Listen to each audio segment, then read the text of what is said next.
Και θα σας παρουσιάσουμε έναν και μοναδικό και γνωστό, τον Δημήτρη Μάγειρα. Κάνεις και το Μάικλ Τζάκσον, Δημήτρη Μάγειρα. Ναι. Για κάνε μου μια φιγούρα Μάικλ Τζάκσον. Με το αναδευτήρι. Όπο κόλπο, τι κόλπο ήταν αυτό. Πιο πίσω. Για πες μας τι θα μαγειρέψεις σήμερα. Μια σπανοκόπιτα αλμυρή και γνωστή που όλοι κάνουμε αυτή τη σαντιγή για να την παρουσιάσουμε και είναι τέλεια σαντιγή, να ξέρετε παιδιά. Παιδιά, οκ.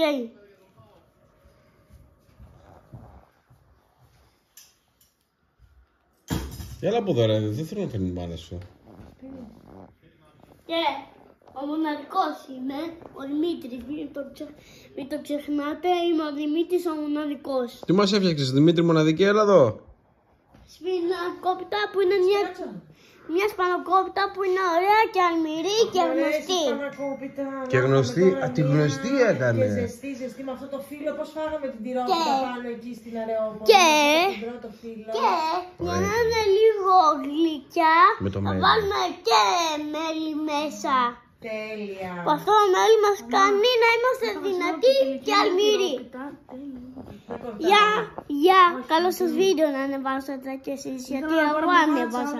Οκ.